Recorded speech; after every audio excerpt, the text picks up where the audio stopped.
Lincoln, and I'm a big fan. Mm. You know, I have a hard time not just getting sucked into watching him. We've talked about that before, just watching him ink. Yeah, it's You know, dangerous. it's a dangerous place, man. It's a dangerous place. Tonight we're gonna talk about Vegas, amazing Las Vegas. We're gonna talk about BGD a little bit, and we're gonna talk about Fallen Leaves. 'Cause Fallen Leaves is literally gonna be here in less than a month. And a lot of people have been asking about the artwork. They've been asking about the covers, what the story is. Because one thing that we've done with Fallen Leaves is we've kind of kept it pretty close to our chests. The whole story with that book, which is exciting to me. To have a book that we haven't publicly thrown out there in the wind. So in the preview, you guys don't have the preview for Fallen Leaves yet, so you guys aren't even going to know what the deal is. So which is really cool to me. But it's a lot of fun. I think you guys are really, really going to enjoy it. The artwork is stunning. You got some killer Marcelo, artwork there for people to see, man. let me Something. let me see if I can. I don't know that I have any. There's been What's some going on, nice. Shawnee? How's it going, dude? Hey, mate.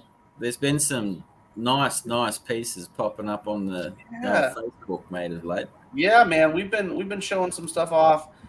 Let me see if I've got any actual page work, and I'll show you guys some cool pages.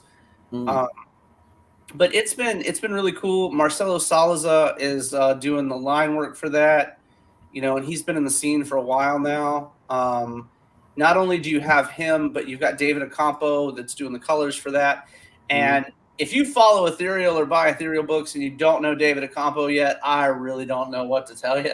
The guy colors like four of the books. He's He's a even great got his guy. own song on this show, mate. Oh no, I'm not doing that. No, we're not doing all that. But here is there's a page. I love it. That's actually a splash page. Really, really cool. Of this dragon in this elven village. Um, there's actually the first page of the book, first interior page. I Mm. love that shit. And Like that's the I was, perspective of inside the dragon's mouth, yeah? yeah, Yeah. yeah. When I designed this page, I was like, this is exactly what I wanted everybody to see. Mm. You know what I mean? And it's going to be a lot of fun. And then we've got, I know Bladen is here working on this beautiful page. Um, and of course you got Maya in it, and Serenity's in this page as well. So you're actually getting to see the first. I think this is the first time. Yeah, it is the first time that we've ever shown Maya like throw down in the book at all. It's really special because this is the last issue of BGD we're doing for the year. That's not saying that we're not working on BGD. It'll just be the last release of BGD for the year. Um, Next year, when we release issue 4, we'll actually do the trade paperback with it. So that's going to be really fucking cool. That was Um, the catch up, right? yeah, yeah. We've got some really good catch up mechanics on the link down there at the bottom of the screen. So you guys can check out the Kickstarter, because there's plenty of tiers where you can grab issues 1 and issue 2. Mm. There's also pillows on this campaign, new pillows, new season. All kinds of cool shit on there right now. But Yeah. So yeah, what are you unlocked so far, man, on your successful Kickstarter? right now we've unlocked the mini print, which is really, really cool. And we're close to unlocking the sticker. The sticker's at 10,000. The extra pages this time are at 13,000.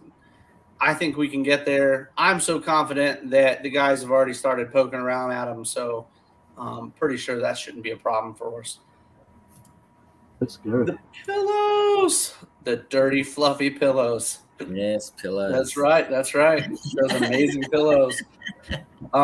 But this issue of BGD is really emotionally driven.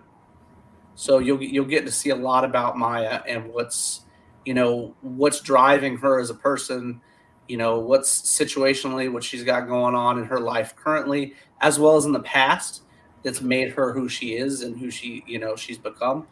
I love that bad bitch shirt. I don't give a fuck what anybody says. Bad bitch shirt is so good. It's a throwback, So if you know where Bad Bitch comes from, it actually comes from a T-shirt that came out many years ago, and it was the early '90s when the shirt came out on a character, and it was actually a pink shirt and it said "Bad Man." And I'm a huge fan to anything that throws back to something from our childhood. So Serenity's got the Bad Bitch shirt on, which is really cool. So we talked about Vegas. Vegas is the 15th, 16th, was it 16th, 17th, and 18th? Sorry, of next month in Las Vegas. We're doing amazing Las Vegas.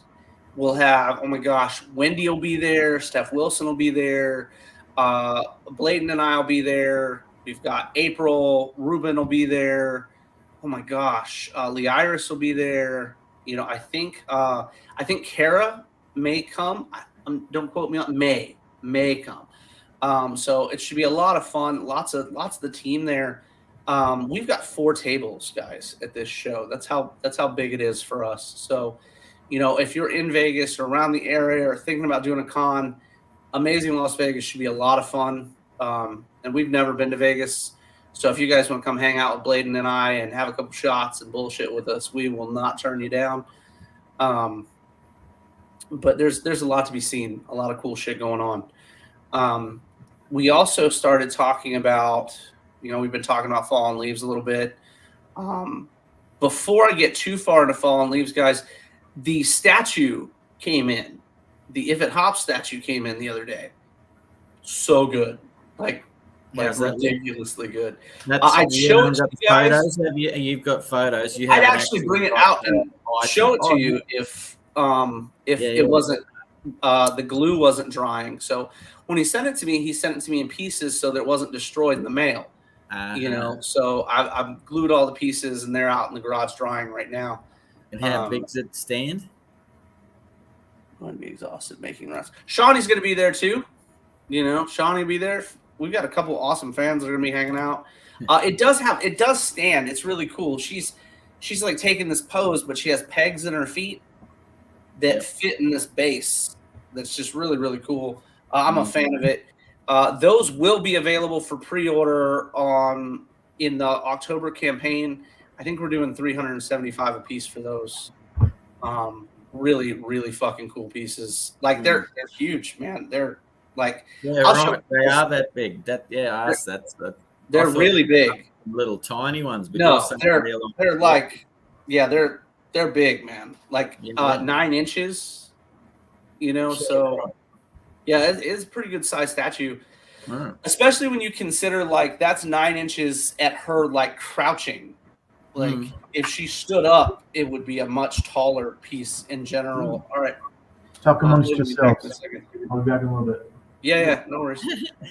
So not only are we doing the Amazing Vegas stuff and everybody having a lot of fun, but we're also the 16th, which is Friday, will be the start of the Kickstarter for Fallen Leaves. And I'm really stoked about that, guys, because Fallen Leaves it's something else. I mean, it's something else. The covers, I feel like everybody is pushing themselves on this particular project. We're getting close to the end of the year. So everybody's trying to get, rock out some amazing covers. What's going on? Good evening. But you've got, that was a good one. Yeah, the coloring is super good. Actually, Sean did that himself. This is the best Forney piece I've ever seen. Like hands down the best Sean Forney I've ever seen. And that's not just because it's our book. Just it's amazing. You know what I mean? So, Steph Wilson, came out swinging as well. And they're just beautiful, guys. We've got covers that I can't show you on here that are dropping. I mean, you've got the what's his face has got a cover coming out. Well, whatever. I can't give away all the covers. I'd love to. What's going on, Grant? I don't know why it does that, dude. Like it's something to do with logging in on YouTube, if I'm not mistaken. It's fucking weird. But we've got plenty of covers. I mean, this April cover, April and David Ocampo killed this cover. Like this is just like real old school looking, man. Like I absolutely love it. Almost like, what was that elf book that came out like in the 80s, Lee? You remember what that was? What was that, like Elfstone or the yeah. I mean, that's just Shannara, beautiful. wasn't it? The Elfstones of Shannara. Yeah. Absolutely love that. Marcelo's cover came out really, really cool. He's got another. This is actually from the preview edition of the cover for the preview edition he did, but he's got another great cover as well for the full edition. So I'll say this: you guys, all good artwork, man. Oh, gorgeous artwork, right? It's absolutely beautiful. One thing that we do all the time is we talk up our team members, like constantly talk about our team members, because they're amazing people. And we talk about David Ocampo's colors a lot, right? So every now and then I'll manage to get David, when he's not super busy coloring, to do a cover. And this cover, guys, from Ocampo is just awesome. Like, it's awesome. And in hand, it'll be even better looking than it is there. He went and he did a really cool, I don't have the image, but he went and did a really cool logo.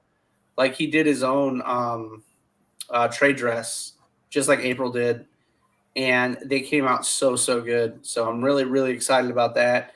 I can't wait to show you guys some other stuff right now that we've got going on. But I'll get smacked. I get to talking and want to tell you guys all kinds of cool shit that I'm not supposed to. But I think that you guys are going to have a lot of fun at Vegas. I think you guys are going to get to see some really, really cool shit. This will be the first time, like I said, that Heather and I have ever been to Vegas. So, dude, this book, Shawnee, I'm telling you, is going to be bananas. And that's not even all of them. Hedwin's got a cover coming. Valentina's got a cover for this fucking book. I might be able to show you guys her. Hold on. Let me see if I can. I'm not going to get in trouble because I don't have like the actual images of them, but I can show you the concept art that she sent me for her covers. And we went with the number 1, which is going to be awesome. Trevor's got a cover. The whole team has covers for this book coming out. And I really do think everybody went above and beyond. I honestly do. I think everybody went above and beyond. So, dude, with your trip to Las Vegas, we were having, like, keep flicking that artwork up there because it's wicked. We were having a conversation earlier that it's like comic book only convention. Yes. There's no stars. There's no, just straight down the line comic book convention. Full on comics. Absolutely. That's cool, man. Absolutely. I'm going to pop up another image, and I'm only going to pop. How long have we been live? Hold on. How long have we been live? 13 minutes? Yeah. They don't give a fuck after 10. So, anyway, I'm only popping this one up for a second so you guys can see it, and then I'm going to take it back down. Leigh and I's covers are absolutely stunning. I mean, her artwork is just beyond belief, right? Like I said, we've got 2 from Leigh and I coming up on this one. Trevor's stuff that he did for this for Fallen Leaves is also, I mean, it's Trevor, so it's going to be good. But he absolutely killed this cover as well. Let me see if I can find it. See if I can grab it real quick. I know Facebook's like prohibiting all kinds of actions right this second for me for some reason. Yes, they've done a few tricks to the trade down here too, mate. The old Facebook, apparently. Yeah, it's doing some stuff, dude. Like, I don't know, it's not letting us do anything that I'm trying to do lately. But so this trip to Vegas, we'll have stickers, we'll have posters. Speaking of posters, April is doing a really cool 11 by 17 set of covers that she's done for us, but she's doing them as prints. So you guys make sure you check out April stuff when we're in Vegas. I think you guys will really, really appreciate some of the stuff she's bringing. It's absolutely, absolutely awesome. Here we go. I'll pop this one up so you guys can see it. Let me grab it for you. But so, we've got, this is interesting because this is our first fantasy book, right? Our first actual fantasy, with elves and monsters and trolls and whatever else, So this is actually really great. The full cover has a tree behind it, and she's like laying in a tree. And of course, you've got the wild versions of these covers and stuff. One thing that we are doing different, not every one of these books covers has a wild version to it. And that was because of the fact that when I saw them, I was just like, I was so into how beautiful they were. You know what I mean? I was like, this is like this one by Sean. I was very, very just into how pretty this image was. If that doesn't catch your eye, I don't know what to tell you. You know what I mean? Like, it's very like, it's very classy, Not to mention, I forgot, you've got your Greg Bow cover too with Gwen's colors coming. You guys can get one of those, which is absolutely beautiful. I'd like to toot my horn on the concept for that one because it's going to be really, really good.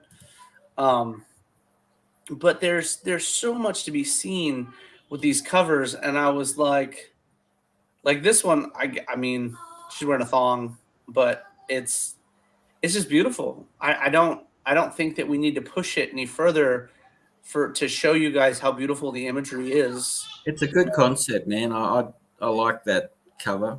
The colors do it well. Oh man, Acampo's a jack of all trades, man. That'd be a good. It'd be good though in black and white, mate. Just even, no offense to the colorist, but just to see the actual original image, it'd be wicked as well. For sure. I don't think I have it.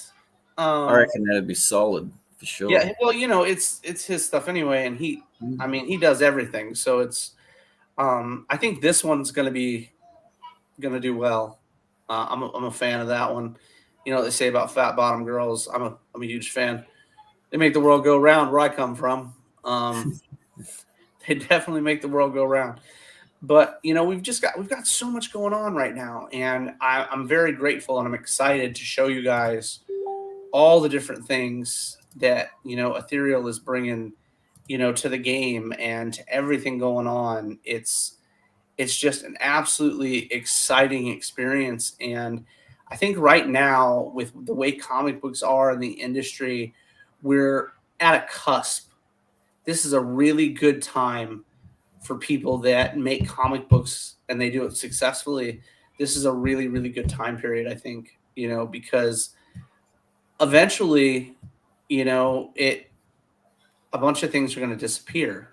You know what I mean? If you're putting out comic books for 20 years, let's say I'm putting out comic books from now till I'm 57, right? Now to 57.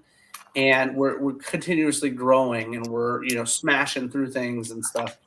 We're in 6 shops in the country right now, 2 outside the country, and we're doing it our way, and we're doing it as a team. So if we continue, and we will continue, that's like really a misnomer if we do, but it's like, can you imagine 20 years from now, if we've done what we've done in less than 2 years, give me 20, you know what I mean? And see where we're at, it's a very exciting experience. And to see almost like the old guard, not being where they were, for us to be in this time period, everything happens the way it's supposed to happen, in my opinion. You know what I mean? So if now is the time for us to create comic books, we're creating comic books now. We've got 9 IPs right now that we're working on.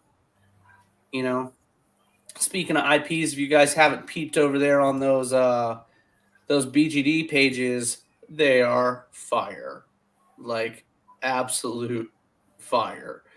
A little bit of the comedy that I was working on from Theater 7 kind of slipped into this issue of BGD for a second. I could just see myself writing something for Devin Massey about a chick accidentally grabbing another chick's boob. So it definitely worked for this particular page. But right now we've got so many beautiful pieces, like just cover wise are phenomenal for, BGD 3 right now. The Massey brothers connecting covers, whew, so good. And we're leaving them black and white. You know, I'm doing that just for those guys, and for Leigh Chalker, we're leaving that one black and white for you guys. Hey, black and white's a beautiful thing. It really is, man. And the wash and everything else, it's just, yeah. Those guys are masters of that stuff, man. Like, been doing it forever, you know. And then you've got your beautiful Greg Bow pieces, colors by Gwen. Comedy leakage. It happened. Like, it happened. I was having so much fun that it just seeped over a little bit. But you know, we constantly push ourselves to put out the best quality that we can put out. You know, like, we always push, you know, the limits and the boundaries. Speaking of limits and boundaries and pushing ourselves, we've got a really cool Cara Cosplay catch-up tier. She did a cosplay for book 1 and book 2 of Maya, which is really, really cool. The pink hair and all that jazz. Mad fun. But Ethereal is currently looking for a cosplayer for every IP, guys. Paid jobs, of course. You know, cosplayers for every IP. And what we're going to do is we're actually going to do a cosplay like book, if I'm not mistaken, like a short book. So that should be a lot of fun. And don't forget, like I said, we've got our super fantabulous pillows on this one. I'm a huge pillow fan. I was never a pillow fan until I started putting them out. You know what I mean? Then all of a sudden it was like, man, that's the softest pillow I've ever had in my entire life. And I'm not even talking about the implants. Just the regular one's the softest pillow I've ever had. So I'm really stoked about that. And then we've got these amazing stickers that Trevor did for the campaign. They just look absolutely phenomenal. I'm a big fan, like a big fan of his artwork. You know, if you guys are a fan of the stuff going on right now, don't forget next month, Greed drops. And Greed's pages are beautiful. They're absolutely beautiful.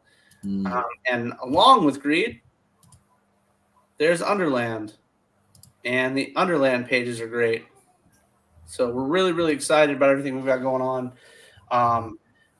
I mean, I don't know, guys. It's a real good time period to be into comic books. It's a real good time period to be a Steph Wilson fan. You know, it's a real good time to be a Steph Wilson fan. He's everywhere, that dude. Man, he's getting it, man. He's definitely. Honestly, you know, like, you see people pop up on Facebook and different things from being members of different groups and, you know, like Facebook friends and stuff. And like, I just seem to like be tripping over that dude's artwork on there at the moment. It's like nearly every bloody day, mate. There's a Steph Wilson. You know, it's you know, so good on him for all the work he's getting and stuff. Yeah, dude. I feel like you've got to work to get to that point where you're like fucking everywhere, you know, and that's such an accomplishment because you can't go anywhere and not know an individual's name, and it's such a compliment to them as an artist. You know, look how amazing it is that you're everywhere I go, I see your stuff, and it's just that's like onwards of J. Scott Campbell type of shit, right? Like you're to the point where your style is so well known that it's all over the market. It's phenomenal. I am, you know, like I said, I'm working diligently to get you guys all different types of stories, all different types of books. You know, we've got a book right now that we're working on called Frog Legs, which is really, really cool. It's about a cook that has gone to college and come back to his home in Louisiana to open this really bullshit little bar because it was all he could afford to do. So he's opening this cool little bar, and there's a lot of crazy shit going on with said little bar, you know. So that's a lot of fun. Man, dialogue for that book, Leigh. Let me tell you something. Dialogue for that book has been. Whew, it's just like, because when you write Cajun, like, so like X-Men, when you got Gambit back in the day, that's not like real Cajun, nor is it real Creole or even real French. You know what I mean? So it's like they mixed all three of these different languages together, and plus English. So like it's all broken 3 different languages plus English. You know what I mean? to put out Gambit's dialogue. And I was like, well, I don't want to do that because it'll look tacky, So I watched all these videos. I took some courses to try to fucking, learn the dialogue and stuff. And it's been a lot of fun. Yeah. I haven't talked to you guys a lot about that project, but I've been working on it for a few months now. You know what I mean? It's going to be really, really good. And then for, like I said, the Massies are hard at work. And if you guys are a fan of Devin or Mitch in particular on this one, Mitch is bringing out a book through us in January called My Metal Girl. And it's going to be awesome. Like, absolutely awesome. He's an incredible talent. Devin is off this world talent, but Mitch is also incredibly talented dude. Super, super kind folks. I can't wait to see what he does. Like, I cannot wait. Nice people. Like no other. You know what I mean? Just the sweetest folks you could work with. That and the Kemps. Dan and Dave Kemp are the nicest folks too. They really, really are. I've been very grateful to how cool those guys are and the work they're putting in. So. Yeah, we're talking, mate.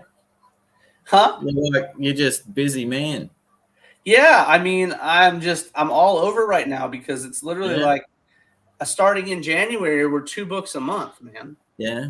And you just put on 2 writers the other day, didn't you? I saw a Facebook post. Yeah, we hired Gene and we hired Rodney Fike. And Rodney just finished his campaign. God bless, I can't think of the name of the book right this second. Great book though, really, really fun. Has a really cool like zombie fucking squirrel in it. I'm a fan. But Roadkill Rampage is the name of the book. I feel so bad. Roadkill Rampage. They just finished that campaign. That campaign did well for them. But he's a very good writer. Like he's like, his writing is like the unsung hero for that series. And I'm really, really hyped to bring him over here. I'll edit his stuff. I'm very excited for you guys to see what he's doing. He's doing a short story first in These Neon Streets, which I know everybody's heard about it. I know everybody hears about These Neon Streets, but it's like when you put together a massive anthology book, it takes so much more time than it takes to put like a regular comic book together, right? Because your regular comic, most of the time you've got your line artists. If they're not inking themselves, you're going to have an inker, and you've got your colorist, your flatter, whatever. But when you do an anthology, like we've got that whole team for 5 different stories. So it's 5 whole different teams in this book coming out. And I think it's exciting. And I think that it'll definitely be worth the wait because it'll be a large book. So I'm really, really hyped about it. And expanding the world of BGD. Absolutely. Because none of the stories are about Ricky. They're not about Maya. They're not about Eve. So I think you guys are going to have a lot of fun with those. And then we hired Gene, and Gene is an incredible writer as well. He's been around the block quite a few times. So we're bringing him on for a space epic, which is going to be a lot of fun. If you're a fan of Starship Troopers or Star Trek, you know what I mean? You're probably really, really going to enjoy, what we're doing. And I don't want to give too much away for that. I think that'll be fun for him to get out and talk about it a little bit. It's hashed, he's sent me the demo, the concept and stuff, and I've gone over it numerous times, and I think you guys are really going to enjoy it. I had to pepper in some naked chicks, you know what I mean? But other than that, it's going to be really, really, really fun.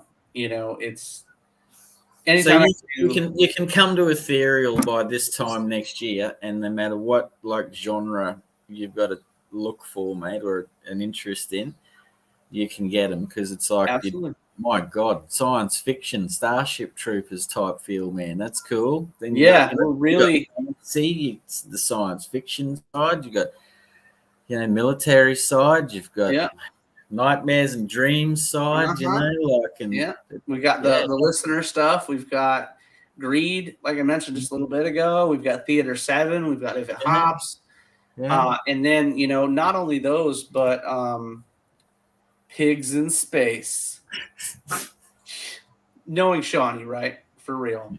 But no, it's going to be a whole lot of fun because we've come up with these great teams for these great IPs. So you guys are just going to keep seeing better and better product, as we go, and that's an exciting thing for me.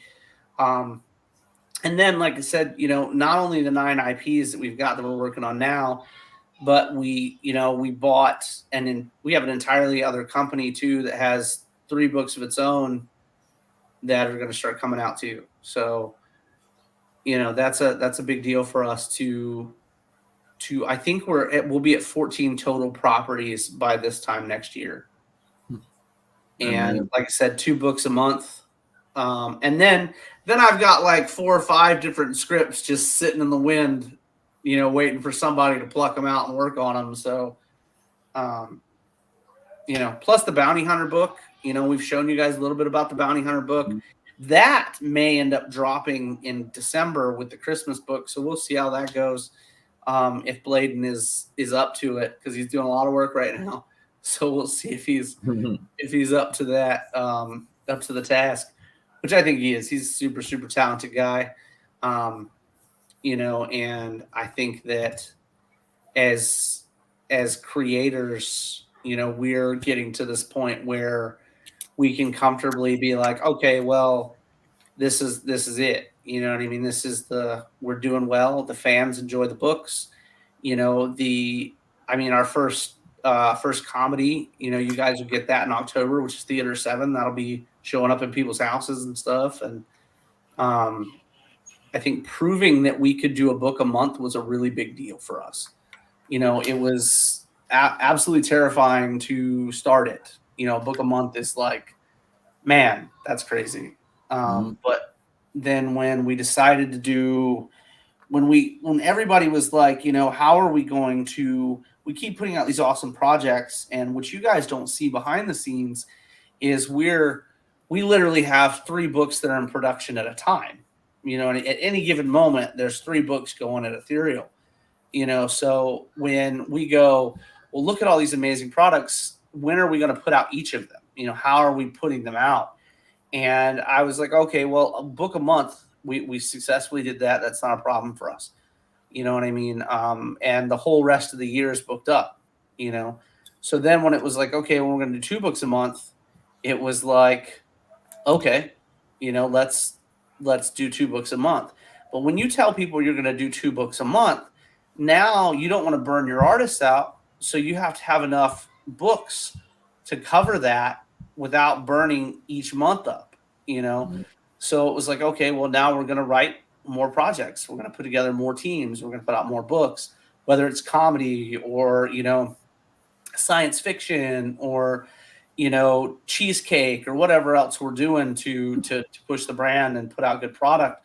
It was a phenomenal experience when people started going, holy shit, that's good, and I'm proud of everybody on the team. Fuck, I'm proud of the fans. You know what I mean? Because without the fans, the industry is shit. We don't go anywhere. We don't succeed. They're the lifeblood of this industry.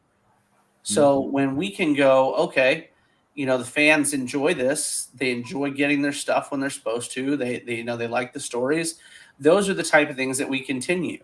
If you guys come out and you're like, hey, look, we really well, and I'll say this, it's not fair to use If It Hops because that's currently everybody's favorite. You know what I mean? And at least it seems like it. So when we go to put out If It Hops and people really enjoy it, it's like, well, we have to make sure that we're putting out If It Hops once every 3 months. You know what I mean? So you're literally getting If It Hops, no If It Hops, If It Hops. Just so that you guys can make sure that you're getting the content you want. Because on top of creating books at a pace, you don't want people to lose touch with a comic book they're reading. You know what I mean? If it like drops once a year and the fan base isn't there yet, you're already shooting yourself in the foot, because now they're like, oh, well, what happened in that time period. Now I have to go back and find them. Mog and Mel will be in Vegas. Can't wait to see them. They're incredible folks. Really cool people. They're actually doing a Underland exclusive print for Ethereal in Vegas, so that should be a lot of fun. Incredibly talented, talented people. I can't wait to hang. They're always a real fun group to hang out with.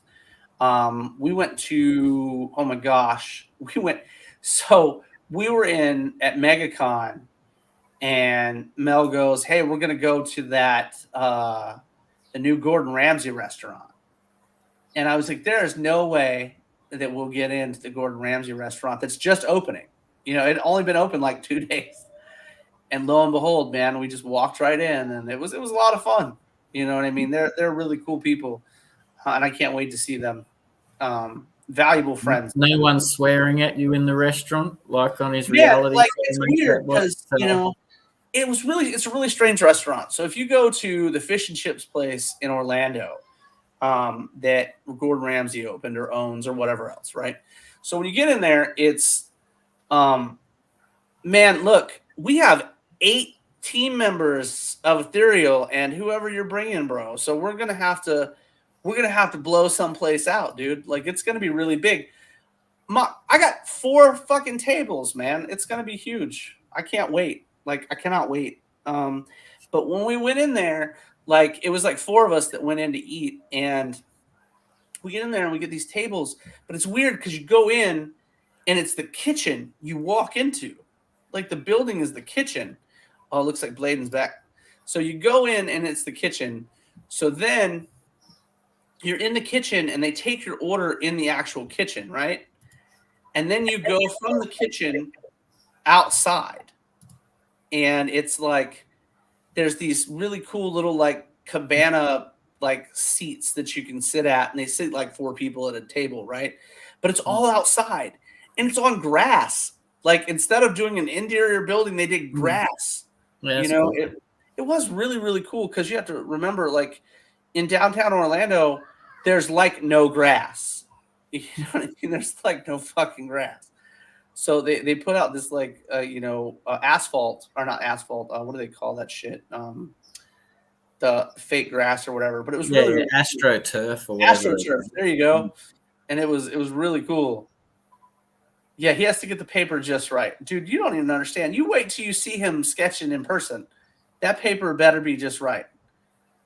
You got to get a happy angle, mate. Right. You got to get it just right. The angle has got to be, the angle's important. Making paper dreams. Yes, sir, you better believe it. These guys make my dreams come true on a daily basis. So I don't even, I don't mess around with them. Man, I had to stop like drawing on that desk behind me because I was like banging up corners of pages and that, like, turning pages around that much on the ruler on the bottom. So I'm drawing on a flat table surface at the moment because I can spin the paper around a bit more. Oh yeah. I get that. I'm like, angle thing. I personally am freaking out all the time because right now I have all these Theater 7 pages at my house, and it's like all original pages just hanging out. I'm going, oh my God, I just need to have them in the vault all the time. They are not allowed out of the vault. Yeah. Yeah, that'd be good to study those. Oh my gosh, dude. Like, oh my gosh. They're so pretty. So most of the stuff I've seen in my life has either been like Copic marker or digital or, colored pencil or whatever. And to see pages like of that caliber it's wild. You know what I mean? It really is wild. It's like a trip back in time. It really is like a trip back in time to see this. And these aren't even like, that's how talented this guy is, man. Because like when you get a Devin Massey piece, it's like you don't know that he could have spent 50 more hours on that if he was doing washes and other crazy shit. And you know what I mean? But these pages are going to be colored, so they get a different type of treatment, and it's just the coolest fucking thing. So hey, who ended up winning the artwork last week, man? I have the dude's name written down. I don't have it in here. I actually just randomly pulled somebody, and then I went and searched to make sure they weren't artists. Like I went through his name and was like, all right, you can't be an artist to win the shit. So I got it all written down. That'll go out. Finding a home. Oh man, I'm excited about that for him because it's like I about freaked out, right? Because I have 265 long boxes at my house, and we had company, I don't know, a month and a half ago, and I must have put the listener boxes somewhere because I have zero clue where those boxes are at. Like I was up there like hunting through boxes and to no avail. So there you go. How many comics you reckon you've got in your collection? Let's say that if you sold just my keys, you're probably going to catch 1 million safely in my collection, just out of keys. And that's just because I've been collecting books since I was 8 years old. You know what I mean? And I never sold any books. I never traded books. So and we used to yard sale a lot when I was a kid. And yard sailing, you'd get comic books for, a quarter a piece and 25 cents or whatever else. And, whatever money that I hadn't spent at the grocery store for the month, I had in my pocket, or my mom and dad would be nice enough to give me $1 or $2, at yard sale. And I just put all those books away, so. Yeah. Did you always have long boxes, or did you used to just sit them on top of each other in a bookshelf or something? They used to, absolutely. As a kid, yeah, man, because that stuff was like a luxury. You know what I mean? You didn't have shit like that. You had a dress, like a drawer with them all in there, or a toy box that just was full of comic books. You know what I mean? Yeah. And like I am a big fan of what they used to do at Toys R Us when we were kids. At Toys R Us with Dark Horse and stuff, they'd do these like collection like boxes. Like they're these like plastic kits that had like Walmart's doing them right now. And they're put like 4 comics in the little kit. And Dark Horse used to be huge on those things, right? Yeah, so you could get Godzilla books, you could get Alien books, you could get all kinds of shit. Yeah, and I used to do that all the time. But all my big books, like my real big books, a couple of them I got as a kid. Like, I don't know how I got an Avengers #1. I couldn't even begin to tell you how I got that book. But, I mean, I never got lucky with, like, X-Men. I never got real – like, I got real low-digit X-Men. But I never got into, like, the 1 through 10s. I never lucked out in any 1 through 10s with X-Men. But I probably got one of the better Spider-Man collections around. You like Spider-Man, yeah. I'm a big Spider-Man dude, so I probably got one of the better collections of Spider-Man. And I know that I've got every issue of Godzilla that's ever come out, every issue of Aliens that's ever come out. I'm only missing 3 issues of Ninja Turtles, and I'll have every issue of Ninja Turtles that's ever dropped, including like the pirated Ninja Turtle copies. I made sure I snagged all those when I got the opportunities. I don't know, dude. There's some real fucking badass shit up there. I think my favorite book that's up there, my absolute favorite book that's up there, I've got an 8.0 Action 252, which is your first Supergirl. That's probably my. You like Supergirl too, yeah. Yep. Big Supergirl fan, so I definitely, that's probably the pride of my collection, because you normally don't ever see that book in that condition, you know what I mean? And because they only printed so many of them, and it's one of those diamond in the rough type of books. If you're looking around and you manage to find one, snag one, because you're only going to see it once or twice in your entire life. Yeah, you know what I mean? Like, you do they do pop, like different things do pop up though. Like there was a guy just selling in Townsville. Yeah. You know, like 6 months ago, he just chucked his thing up on a Facebook page, man. And I came across it too late, but there would have been collectors out there that would have snagged up like nearly the whole run of Frank Miller's Daredevil from Marvel. There was trying to think, a massive like 30-issue run of the Defenders back from the late 70s and 80s and stuff. But man, this dude just selling them for like, you know, $25. Just come and get them, you know, like I was like, I'm only 3 months too late. Why didn't I see that? But I got with them tucked away. I got a full run of man, what was that of New Mutants? I got a full run of New Mutants, a full run of what was it? Batman the Animated Series. And a few other series all at one time because you'd have the first appearance of Harley Quinn tucked in. Absolutely, yeah. So so it had the first Harley in there, first Cable was in there, first Deadpool was in there, and it was at a yard sale, and the dude only wanted $50 for the whole box, or the 2 boxes. It was $25 a box. Yeah, and I was like, yeah, bro, all day, let's go. You know what I mean? I didn't even look. I was like 2 long boxes for $50, and there's a whole bunch of Batman in here. Let's go. Take See you later, buddy. Yeah. That's like it. If you walk into the door of the building and like they're there as soon as you walk in the door, you're like, I'll take those, and I don't care about the rest of the shop. Well, so when we opened the shop, though, I had this very different karmic understanding of comic books. And that was, oh my gosh, I was 20 when I did that. You know what I mean? But then we opened the shop and people would bring the books in and sell the books.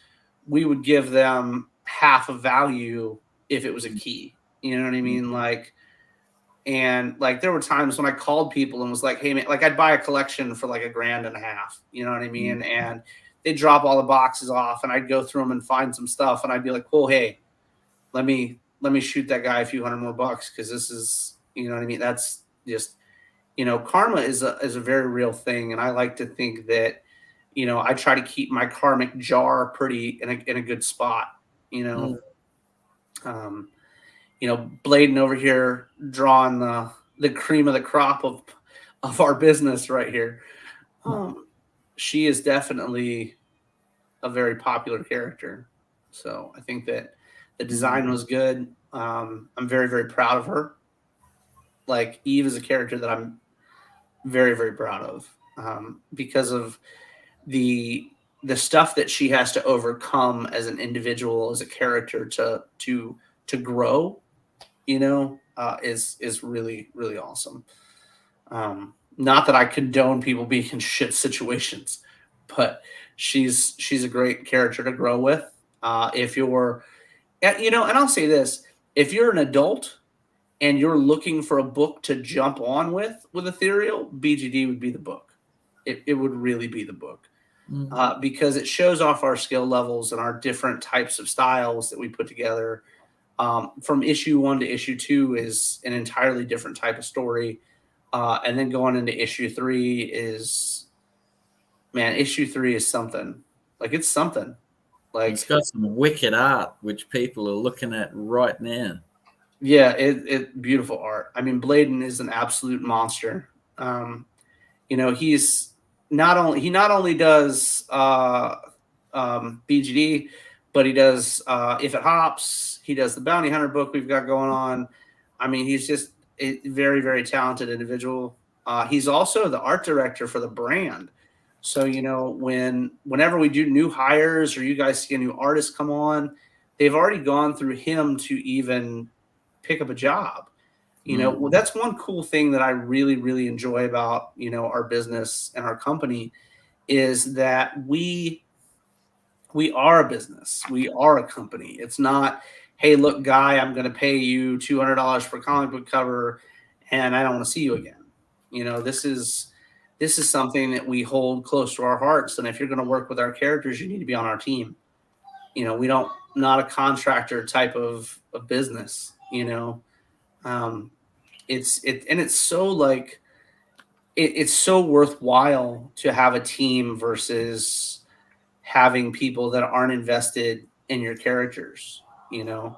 Like, and Bladen has the innate ability to bring my characters to life in a way that is I never thought was possible, you know. So then when he started recruiting people, and we were hiring the folks that he would bring on, it was like they had that same skill set, maybe not to the degree, but they had that same skill set to bring these pieces to life in a way that we could we could almost like feel them, their existence, you know, conversate with these characters, because they come to life, you know, they really, really come to life. And this issue of BGD3 is it's an absolute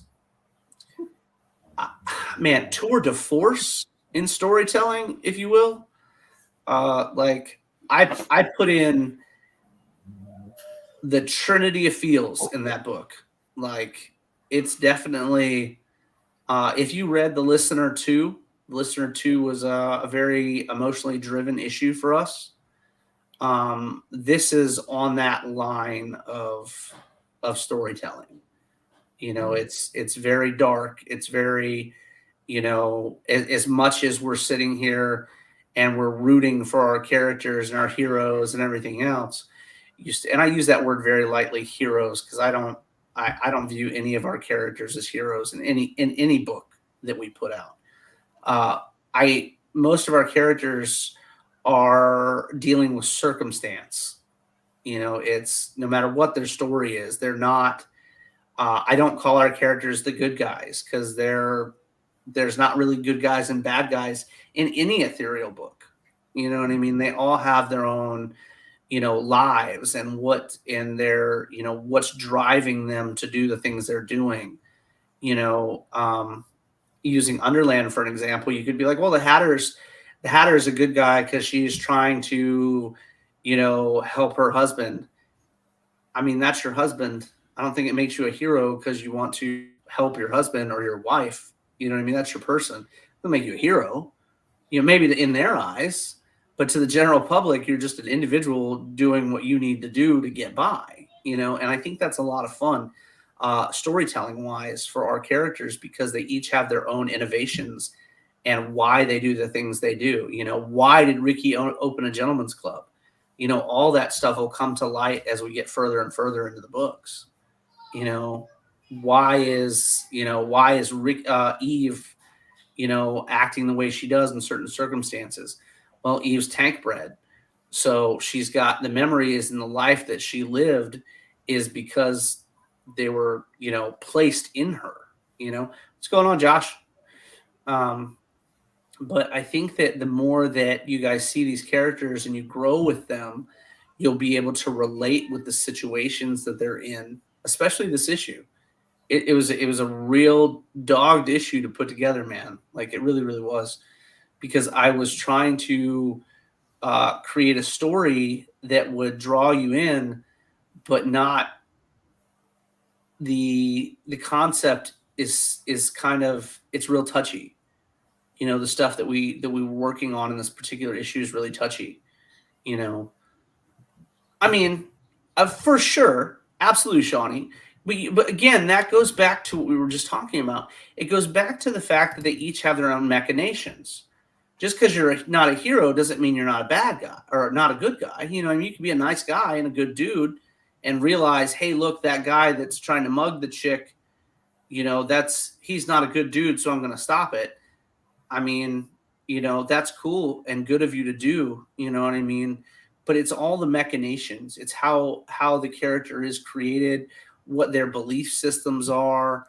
You know, right now, I think we're at like 34 different characters in Ethereal, 34, 35, that we all have stories behind. So it's like, you know, as we put together these characters, I'm constantly going, we're not writing superhero books. You know, let's not get caught up in this. Let's not get caught up in that. We need to bring in, you know, our own original content, our original storytelling, you know, and it's just, the fans have expectations. Okay. Like, if you're an Ethereal fan, you have an expectation. And we like to more than live up to your expectations. Like I know Leigh's read books of mine, you know what I mean? And I am a fan of pleasing the fans. If I think that something's going to go really, really well, and you guys have enjoyed that type of concept, I'll run with that concept because I'm always trying to help you guys escape. And I think escapism is very important in comic books and novels because you can actually dive into another world that's not your own, and you lose all of the drama and stress and anything that you may have had in your life in that time period where you're reading these books. And if I can do that for you for just 5 minutes of your time, it might take you, 25, 30 minutes to read a comic book of ours, right? If I can take you away from anything that is stressing you out or harming you in your life, just for that period in time, I've accomplished what we've set out to do. We've set out to give you an escape, a beautiful landscape, or a touching story about love, because we do write those. You know what I mean? We bring you guys out of anything that may be bothering you, just for that time period. And I think that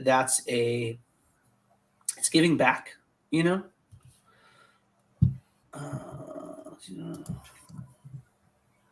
don't know what's the right word. For me, it seems to depend on an individual character's perception and maybe their own biases. Absolutely. Absolutely. You could have two characters that have no evil bone in their body, but they, just like in reality, they could differ on an opinion, and just because they have a differing opinion doesn't make them a bad guy or a good guy. It's circumstantial to their lives. You know what I mean? And when I say lives, I mean lives, because we invest our time. Oh my gosh. We were just talking to Leigh about that last week, how many hours it takes to do a page. We invest our time, in bringing these characters to life, and giving them, a breath in their lungs to complete these stories and stuff. But you'll start seeing that BGD is a very, very gray world. It's a very gray world, despite all the beautiful colors, despite all your neon stuff going on, and all the amazing characters. It is such a neutral world because there's very few laws, right? As long as you don't kill people, keep your in good standing with the government and all that jazz, you're pretty okay. You know what I mean? Don't deal in drugs on the corner, which we get into here very shortly in the next couple issues. But they're not the drugs that you would be normally thinking you'd be seeing. Whereas we're going to introduce you guys to the other quarters, the other realms, even, that these characters deal in. And it's so gray. Like, I think the one thing that we can all agree on is, and it was very powerful, and I wanted you guys to have this feeling that I wanted you to be against the tank bread system. Like, I really wanted you to be against it. And a lot of that is for the character building of Eve, that I wanted you to be against tank breeding. Because first off, it's tantamount to slavery. And I don't know if any of you guys have caught on to that, but that's what it is. And it's not okay. It's evil as fuck. So that's why it was outlawed. But you still get these people like the mayor and people of power that do whatever they want. Like, he's literally got tanks. If you look at Serenity is a tank bred that just keeps getting brought back to life every time she dies. You know what I mean? There are just different aspects to these worlds that make it gray, and just like the AI, you guys were introduced into an AI character in the last issue. Two of them, in fact, introduced two AI characters in the last issue, and one big thing in our world is, do they have rights? They're self-aware. Do they have rights? Are they allowed to exist? Can they make money? Can you fall in love with one? Yeah, man. The concept of gray is so very important. Last week we talked about the Turing test. And for you, those of you that don't know what the Turing test is, it's very real. The Turing test is a test to see if a AI can fool a human into believing that it's a human being. And it's crazy, right? It's a crazy concept but it happens. It's a very, very interesting concept. And in the world of BGD, we have AI that are legitimate thinking beings, you know, and I enjoy giving that to you guys in a concept where one of our main characters will find themselves in situations with AI. And do we let them run with it? Do we stop that? Do we, how do we, and I think that's what's really interesting about the gray area. If you love something, does it matter that it's not made of flesh? You know what I mean? These are all very, almost chilling questions, right? Because no matter how you answer, you're not wrong either way. You're not. No one's ever going to tell you that you're wrong for having an opinion in a gray area, unless they're bigots. And then if they're bigots, you don't want to fucking talk to them anyway. But, there's this concept where if you were to fall in love, let's say you fell in love with the toaster, right? Fall in love with the toaster. Everybody's like, why the fuck did you fall in love with the toaster, right? The toaster can't love you back. It's not this, it's not that. It'll burn your dick. You know what I mean? All this jazz. So don't put your dick in the toaster. It's not great. Not that I know from experience. I'm just saying. But there's this line, right? But what if the toaster could love you back? What if the toaster greeted you from work every day when you came home? What if the toaster called you to check on you every day? What if, you had a glass of wine or you'd had a couple beers and you needed somebody to yak with and the toaster could yak back? You know what I mean? These are all questions that fall in line with the concept of an AI, because it doesn't have a physical form, but can you love it? If you're right now in the real world, if you lose a spouse, you can't, and they pass away. Okay. They're gone, that you can't see them and you can't touch them and you can't hear them, but do you love them any less? It's a very, very tough subject. It really, really is. And then on top of that tough subject, if you can prove that they're alive, basically, do they have rights? Can they own a home? Can they own property? Can they adopt? And in this day and age, I feel like those are questions that are even more gray than they've ever been. And to me, it's super interesting. In the 80s, you would see a lot of sci-fi stories and stuff that would touch on different things that would make people slightly uncomfortable. Look at Blade Runner. I'm a huge Blade Runner fan. Huge Blade Runner fan. Oh, Bladen is a monster with these outfits. Absolute monster with these outfits. I'm always blown away. Like always blown away by the stuff he sends. You know what I mean? But I never want you guys to get bored with an issue that you're reading. I don't think you should ever get bored. What did he say? Just making it up as I go along. I'm going to say this, Shawnee. Bladen has his own books coming out for Ethereal After Dark, and you'll get to see plenty of wild outfits like that, I promise. You're going to get to see plenty of good outfits. He's not only is he talented at character design, but clothing design, he's quite a champion at as well. He is. Oh man, yeah. I could sit and watch this man draw all day, every day. Next subject. Yeah, I got you. Oh, he's blushing. Yeah. Next subject. I do love the fact, if you look at that left boob here, it's actually her right boob. It has a like little indentation, like it's being like pushed and or squished, which is awesome. And a lot of people won't go into those little details because people aren't paying attention to things like that. They'll be like, that line isn't perfect like it's supposed to.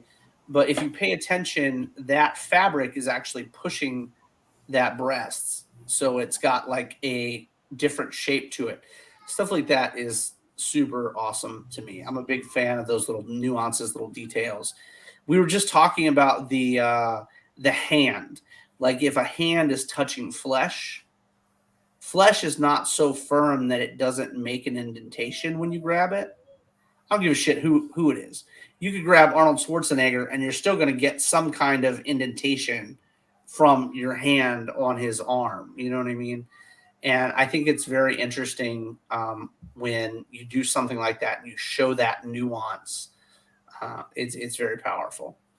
But yeah, you will get to meet, Mr. Hunter at Vegas. So we're all very thrilled with that. I think that he's thrilled with it. I know that we ordered some shirts for folks, and we've got a lot going on for that show. Like I said, we've got 4 fucking tables. It's gonna be a big show for Ethereal.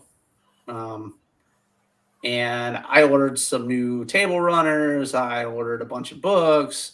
I think we ordered 600, 700 stickers for that show. It's gonna be a big one. I'm really, really hyped about it. 970 issues of If It Hops for this order coming in. Like, wow. Yeah. If It Hops is a big order. Like big order. And Greed will get ordered, sent to print like next week. So I'm pretty stoked about that as well. Bladen, you want to? Are you going to? Well, never mind. I'll ask you later about it. Yeah, Shawnee, did you? Was that a 2 for you, Shawnee? I can't fucking see anything for some reason. Oh man, I'm like I love watching this drawing, eh? It's always enjoyable seeing someone else draw me. Man, I love, like, he just did a really cool video, an inking video earlier today that was really, really cool. Dude, I dig that. Is that part of the outfit or like a piece of jewelry?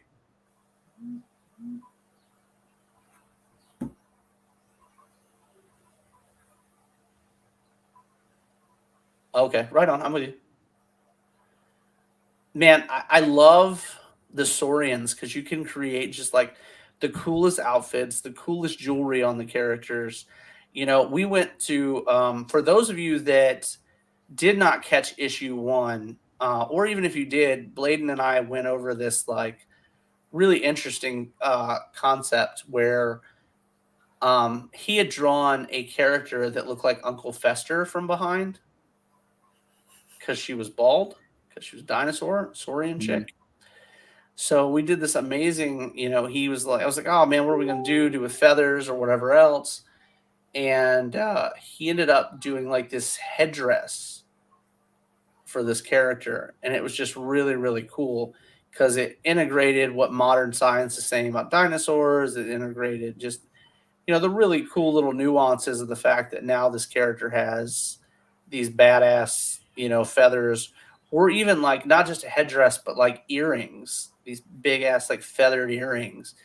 But like Saurians, it's like a hole inside of their head. There's not like an actual like ear like you would like a mammal would have. You know what I mean? So you can build these amazing. Yeah, exactly. It not gigantic like that fucker. It's like a small fucking whatever. So, but you get these little teeny like ear holes that you could put these awesome pieces of jewelry in. And you could even like attach them over the head, from one side to the other side. There's all kinds of cool ass ways you can, do things with these characters. and it's an awesome concept. Hmm. I love little jingly butt thing that you just sent me, Mr. Hunter. So whatever. I hope you bring that with you. Don't forget. That's awesome, Shawnee. Well, we try to bring a good time every Friday evening. Don't forget to bring original art with you. Not money, fucker. Not. Don't, don't need you to bring money. Bring original art. But you also have to do a couple original sketches. You've got blanks for If It Hops, and you've got you sold a blank sketch for BGD3 too. So don't forget you've got those. Oh man, we have fun, dude. We have a good time. Like I like to think that it's a place where if you worked with us, you would just always perpetually have a good time. Like it's even if you've got a deadline and it's like, holy shit, I got a deadline, you're still having such a good time that it's like you're not stressed. No one's beating you up. It's just you're literally able to do your job and work with phenomenal people. Because again, we would work with some of the most amazing pros in this industry, and learning. Man, look, I don't give a shit if I'm the boss, I'm the team lead, whatever the fuck. I learn from all these cats all the time. Like, all the time. And it's such a, I don't know, it's such a cool experience because it literally doesn't feel like you're going to work. It feels like you're going to create something incredible, like every day. Like I joked on Facebook not long ago about the fact that it was like, where am I going today? What world am I working in today? And that is something I could have never imagined, like my full-time job is to create amazing destinations for people to go to, and it's so rewarding. Like it's so rewarding in every aspect of it, like I have this, back in the day, everybody did it at least once. At least once, everybody did it. From Marvel to DC, Image, they did this cool thing in the back of the book where they would ask fans for their feedback or ask fans questions or, give you that time of day. I think that's something we'll be introducing here shortly. And a letters section. Absolutely. Oh, man, I feel sad that comic books got rid of that because I used to love getting my monthly comic books, man, and like reading, just the letters in the back from varying people, like just totally random, whether they're compliments or anything. Yeah. It was nice to see that it was human as well. That there were other people out there loving it just as much. Yeah. I absolutely agree. I think that I've always enjoyed reading them. Always enjoyed reading them. And I think that we're going to start doing that again. We'll start reaching out to fans and to readers and, all kinds of other folks and see what they think about. Well, the Phantom still does that out here. Has fan letters and stuff like that in the back of every issue. Yeah, isn't that cool though? Like that's another thing, just another way to show that you give a shit about fans. Yeah, it is cool. I mean? You're literally, working on their feedback. Excelsior. As creators, I think it's our job to recognize the fan. You know what I mean? And like I said, without fans, you have nothing. Fans make the industry, Like I'm a big fan of Battle for Bustle. I really, really enjoy it. I jump up and down every time you send me a piece of artwork. You know what I mean? Because it's a very cool story to me. And well, that's the rest of my day, mate. There's all the new artwork and finishing inking and stuff like that for the next issue. So I love that. yeah. I love that. So, Shawnee, I am bringing a couple listener blanks, but I am bringing enough if it hops blanks for all 8 of the artists that are going to be in Vegas. So even if they're not doing a full-time table or anything, they're just coming to bullshit. I'm sure they'll sit down and knock out a blank if if you ask them, especially if it's you. They're no one's going to tell you no. I promise. But yeah, so we'll have plenty of blanks. I know Bladen will be doing if it hops blanks. I know he'll be working on skateboards. I know he's going to be working on, original art. He's got, a lot going on. He's going to be doing. I will be running around like a chicken with my head cut off behind tables. That's probably what my livelihood's going to be at that show, because I've been told that everybody's going to have seats. So I'm like, okay. So yeah, so there'll be spots for you guys to relax if you've been walking all day and stuff, and plenty of time, man. Plenty of opportunity for you guys to hang out, shoot the shit, and just have a good time.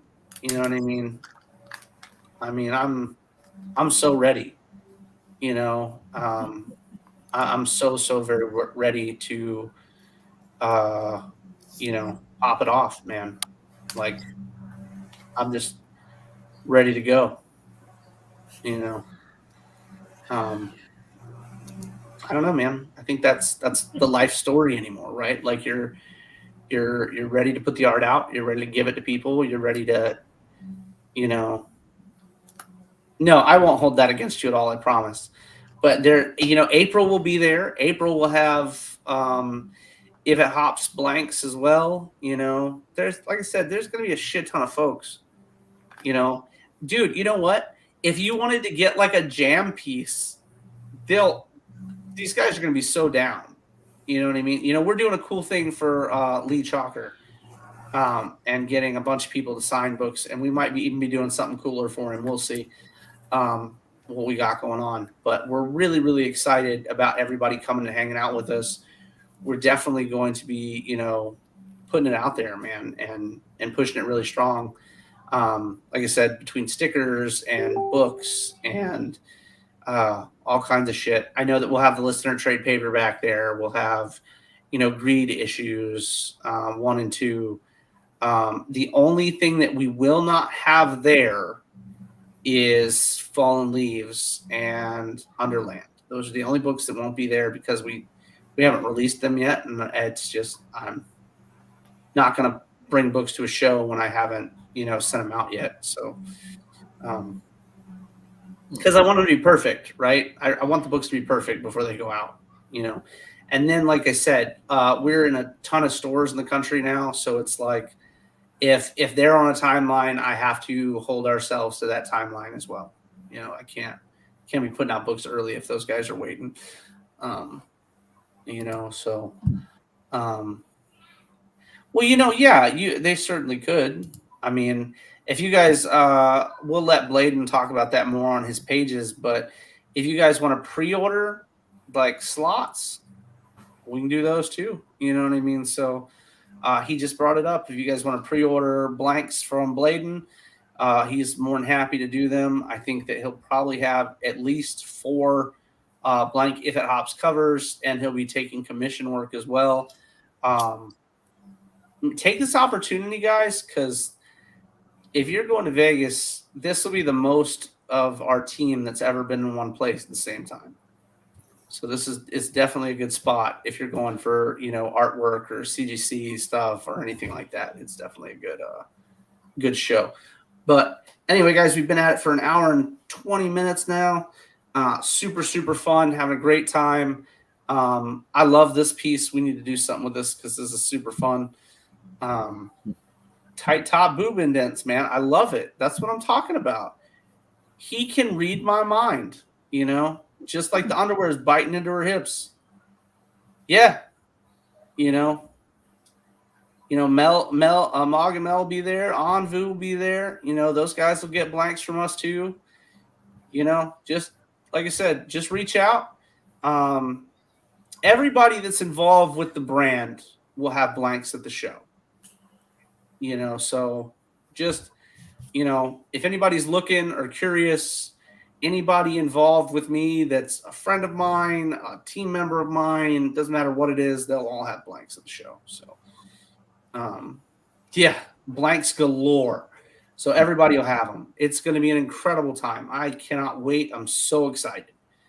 But you guys have a great evening. And as usual, we really appreciate you guys hanging out with us. If you haven't checked out the Kickstarter, run by there and check out the Babes, Gore, and Dinosaurs issue 3 Kickstarter.